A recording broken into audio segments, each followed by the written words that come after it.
Hello, everyone. It is my pleasure to welcome you to this Wheaton conversation with Kofi Donkor. I'm Pamela Weichman, your host and the Director of Education and Artist Services at WheatonArts. I'm a white female with long brown hair and blue eyes, and I'm wearing a brown sweater. My pronouns are she, hers, and I'm broadcasting from southern New Jersey, which I recognize as traditionally the land of the Lenni Lenape. Wheaton Conversations is presented by PNC Arts Alive, the United Nations International Year of Glass, and the Art Alliance for Contemporary Glass. We thank them for their support. Through membership, donations, and shopping at shop.wheatonarts.org, you can show your support as well. Please consider exploring these options so we can continue to offer free programs like this. It is my pleasure to introduce my co-host for this program, Dr. Iveta Pirgova.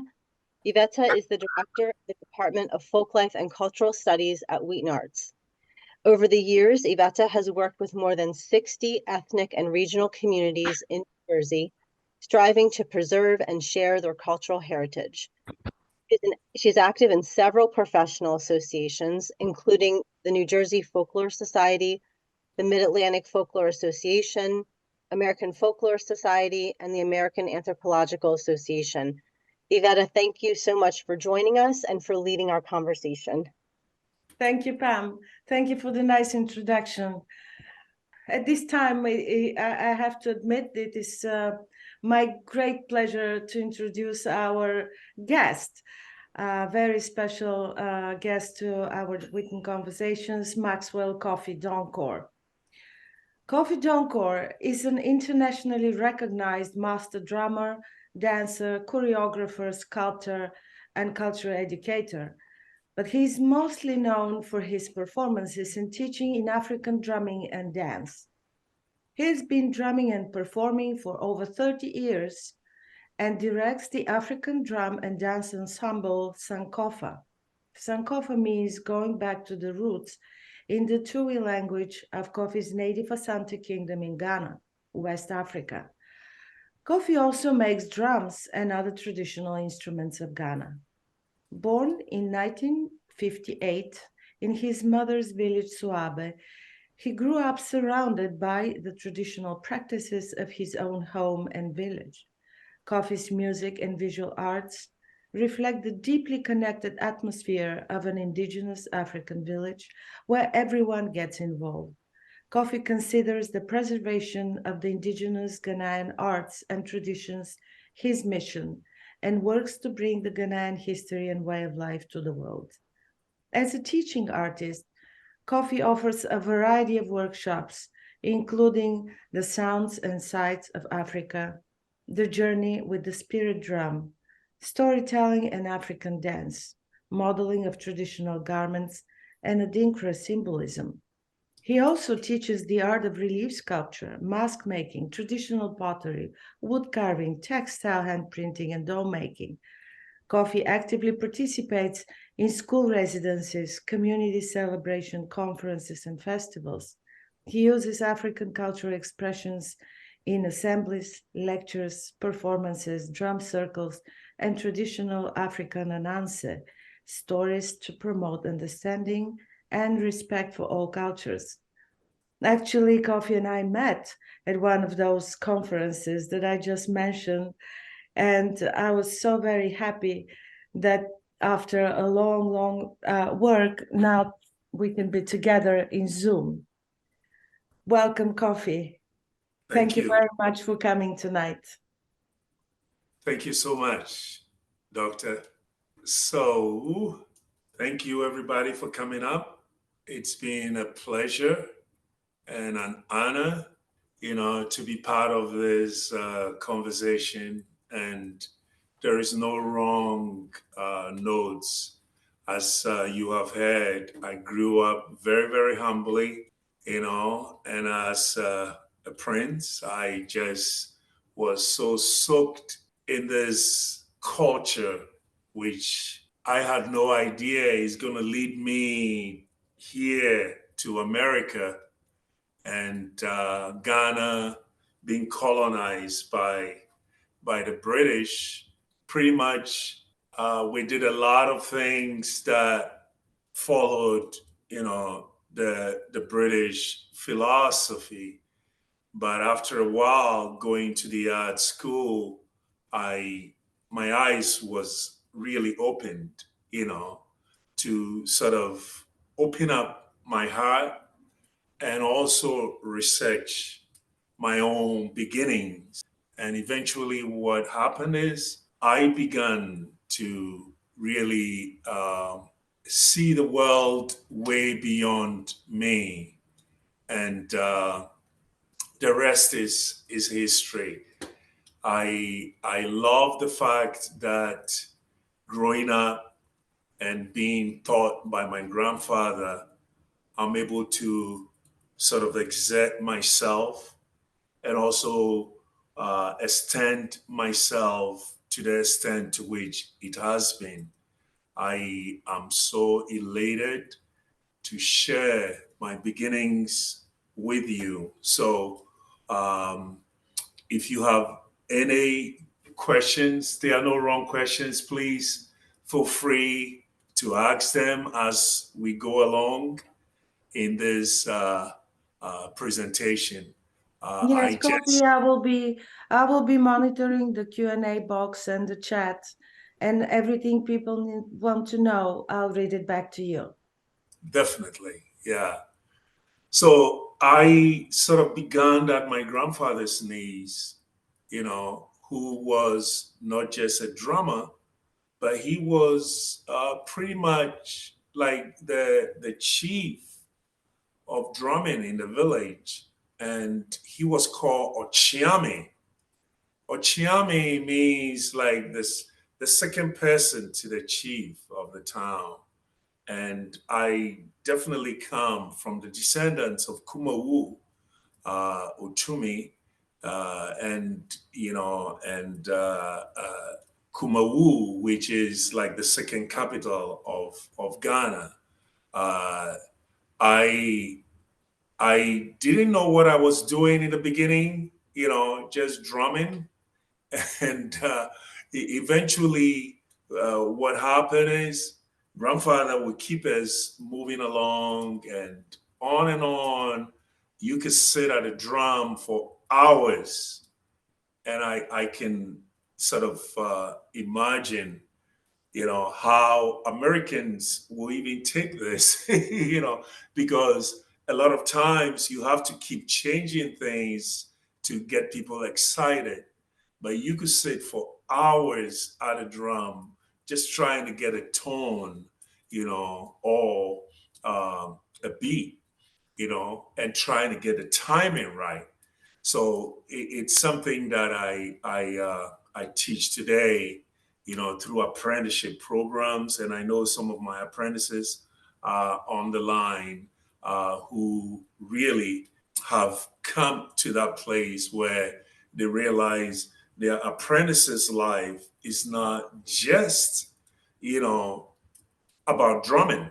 It's about drum making, you know, it is about even the lifestyle of the drummer, which my grandfather taught me, and also just being able to lead, because in the long run you are gonna be groomed into that leader, so you can pass on the traditions, and I remember when I got here to the United States, I connected with, in the Poconos, I connected with an artist called Don Gibbons, and he connects me to Marywood College, and then from there we got directed to the Pennsylvania Council on the Arts, and then a meeting that was supposed to be like 15 minutes meeting ends up into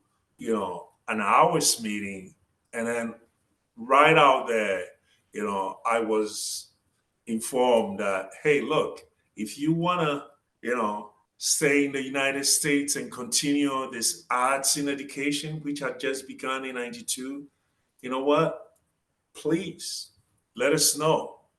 And right away, my visa and everything was changed. And it was the beginning of the journey, And eventually what happened is I got into drumming, drum circles, and the formation of Sankofa, in the mid '90s, and met a couple of people like Babo Latunji, and Drum of Passions. He's the one who started with that from Nigeria, and had a very good relationship with him. God bless his soul, and the rest is history.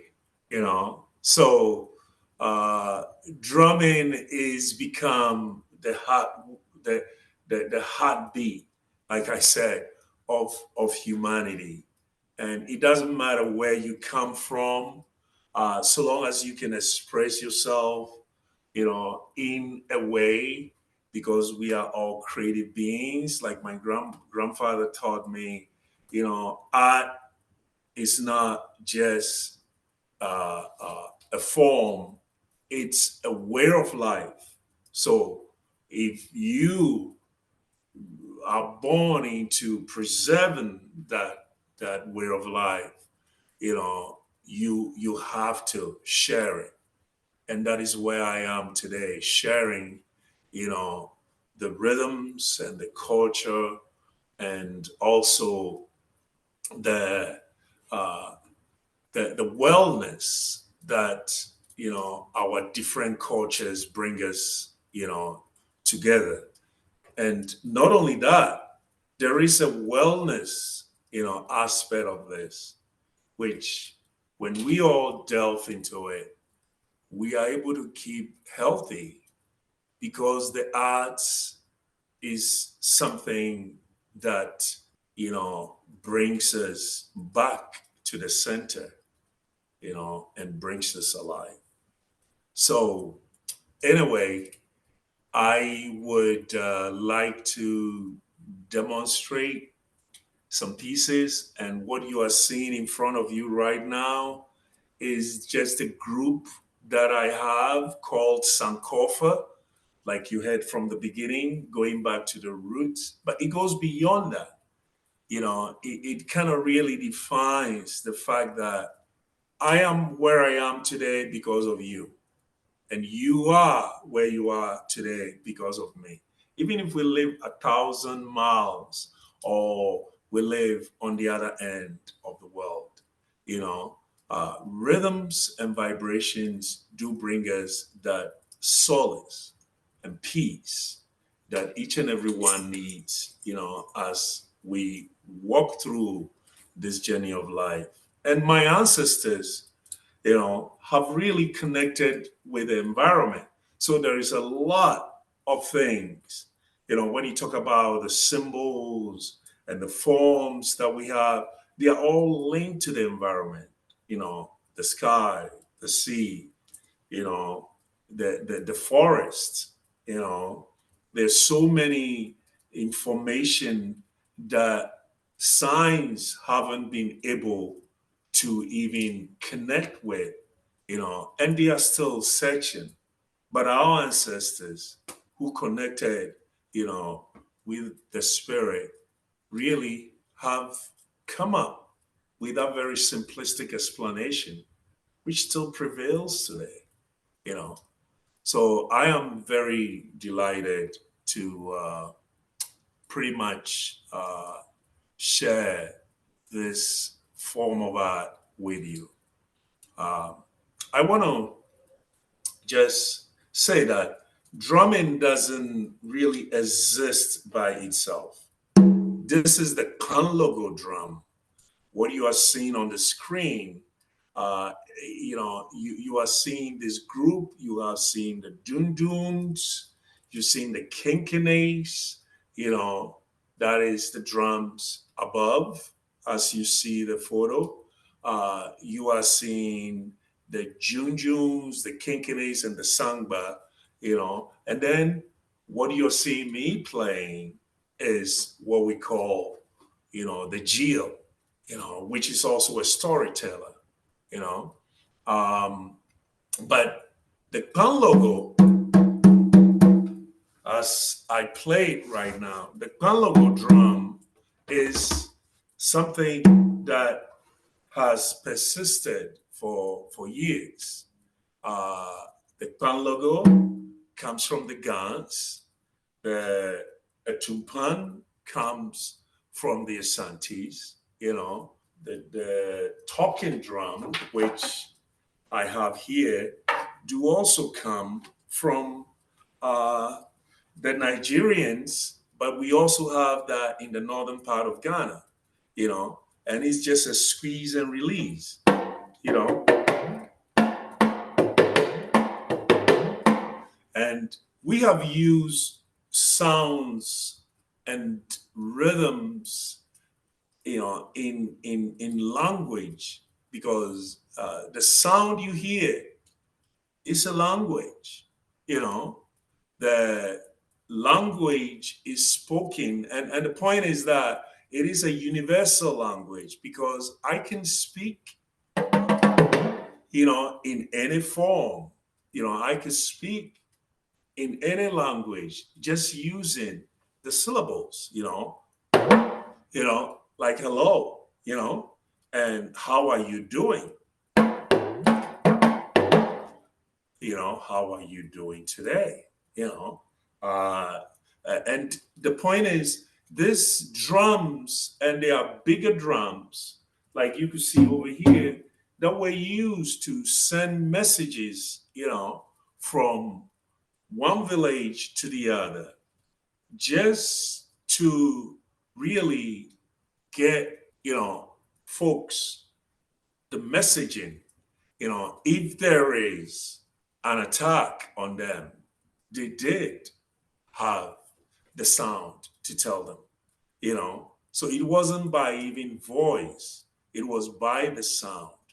And the sound can be used to carry messages from village to village, from place to place, clan to clan, tribe to tribe, and eventually everybody becomes aware of it. So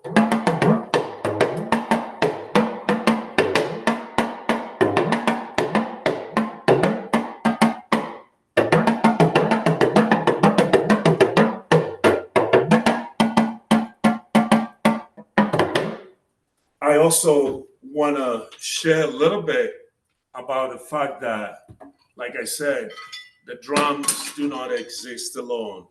The bell pattern of a rhythm really plays a big role. So, like, say, for instance, you are playing a rhythm, you have to listen to the bell. For instance, the Asante rhythms and the I am looking at the screen, and I'm just kind of wondering what questions are being asked out there. But the bell, there are so many different kinds of bells that are used. You know, this is the gangokui, which is the double bell. You know, by the airwaves. That's the name they call it. This low and high just tells us. For instance, if you're playing Palogo, it will be ta ta ta ta ta and ta ta ta ta ta and ta ta ta ta ta and ta. And that is a 4/4 rhythm. You know, ta ta ta ta ta and ta ta. And a lot of times, the polyrhythm aspect of these rhythms, you have at least two parts. And a lot of times, in the Ghanaian sense, you have about four parts that is being mixed up. So you're going to have this, you know, ta, ta, and ta, ta, ta, ta, ta, and ta, ta. And you're going to hear that over and over and over again. You have the shikere going, check it, check it, check it, check it, check it, check it, check it, check it, check it, check it. And then you're going to have the Congo drum, like going like this. Ah, ah, ah, ah, ah, ah,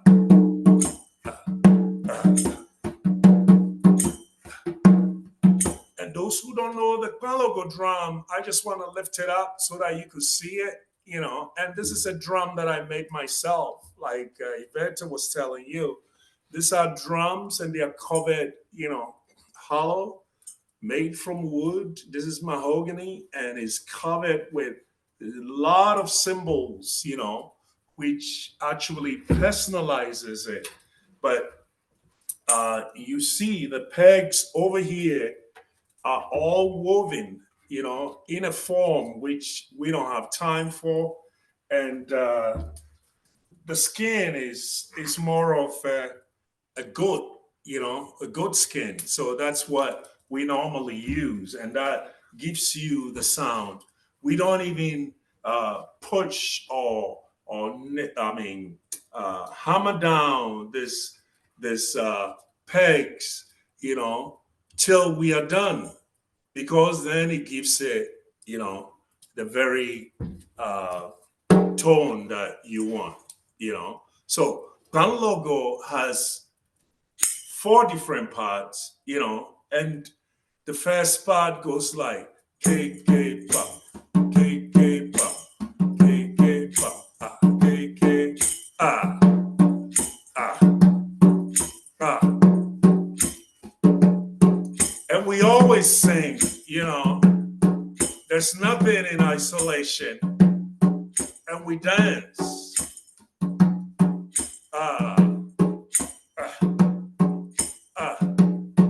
And my is the heartbeat.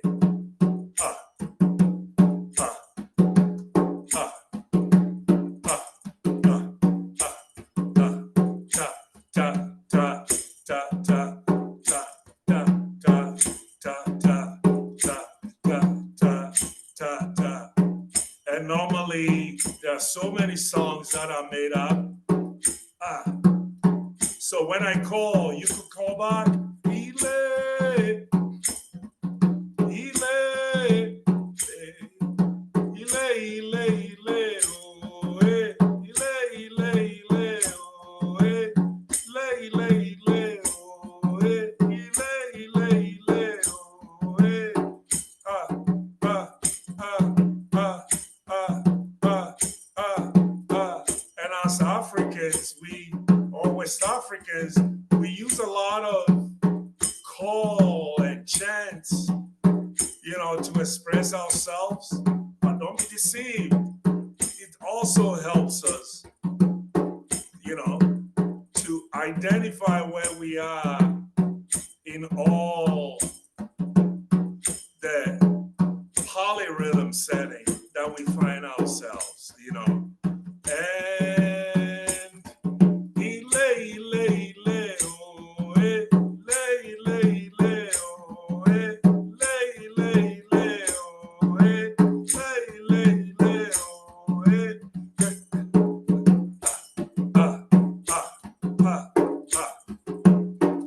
And And I want to tell you that we use this even in our British system in Ghana to learn our ABCs, A, B, C,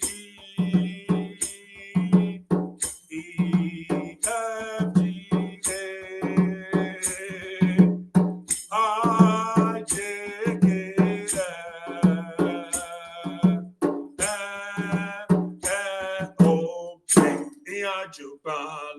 ba, ba, ba, ba.